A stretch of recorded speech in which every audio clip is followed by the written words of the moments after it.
তোমাকে ভুলতেও পারবো না, আবার নিজের করেও পাবো না। কিছু কিছু ভালোবাসা ঠিক এমনই হয়, না পাওয়ার মাঝেও মানুষ সারা জীবন কাউকে নিজের ভেবে যায়।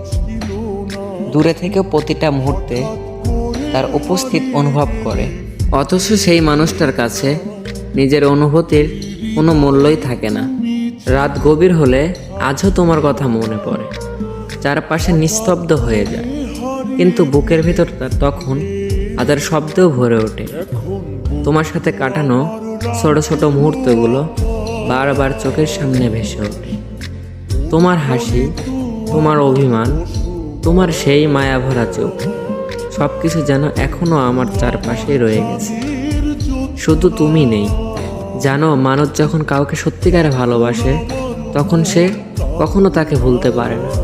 সময় হয়তো মানুষকে হাসতে শেখায়, ব্যস্ত থাকতে শেখায়, কিন্তু মনের গভীরে লুকিয়ে থাকা সেই মানুষটার স্মৃতি কোনোদিন মুছে যায় না। যতই নিজেকে শক্ত দেখানোর চেষ্টা করি না কেন, ভেতরে ভেতরে আমি প্রতিদিন ভেঙে পড়ি। কারণ তোমাকে ছাড়া বেঁচে থাকা মানেই শুধু নিঃশ্বাস নেওয়া, জীবিত থাকা নয়। অনেকবার চেয়েছি তোমাকে ভুলে যেতে, নিজেকে বুঝিয়েছি তুমি আর আমার নও, কিন্তু হৃদয়টা বড় অবাধ্য। সে এখনো তোমার অপেক্ষায় থাকে, এখনো ভাবে একদিন হয়তো তুমি ফিরে আসবে, আগের মতোই করে ডাকবে, বলবে কেমন আছো।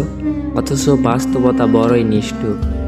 যে মানুষটা এক সময় আমার পৃথিবী ছিল, আর সে অন্য কারো পৃথিবী হয়ে গেছে। সবচেয়ে বেশি কষ্ট হয় তখন যখন দেখি তুমি খুব ভালো আছো, হয়তো আমার কথা মনেও পড়ে না, অথচ আমি আজও তোমার দেওয়া চিঠিগুলোকে আঁকড়ে ধরে বেঁচে আছি। তুমি হয়তো ভুলে গেছো, কিন্তু আমি পারিনি। কারণ কিছু মানুষকে ভুলে যাওয়ার জন্য নয়, সারা জীবন কষ্ট পাওয়ার জন্য হয়তো জীবনে আসে। মাঝরাতে যখন সবাই ঘুমিয়ে পড়ে তখন আমার কষ্টগুলো জেগে ওঠে, বুকের ভেতর চাপা কান্নাগুলো তখন আর আটকে রাখতে পারি না। মনে হয় যদি আরেকবার তোমাকে বলতে পারতাম, থেকে যাও প্রিয়, প্লিজ। কিন্তু কিছু গল্প চাইলেও কাউকে ধরে রাখা যায় না। ভালোবাসা থাকলেও ভাগ্যে তাকে পাওয়া লেখা থাকে না। আজকাল আর কাউকে নিজের বলতে ইচ্ছে করে না, কারণ অনেকবার মন ভাঙলে মানুষ আর আগের মতো থাকতে পারে না। হাসির আড়ালে লুকিয়ে থাকে এক পাহাড় সমুদ্র পরিমাণ কষ্ট। তো আমাদের ভিডিওগুলো ভালো লাগলে অবশ্যই লাইক করুন, শেয়ার, এবং আমাদের চ্যানেল নতুন হলে চ্যানেলটা অবশ্যই সাবস্ক্রাইব করবেন।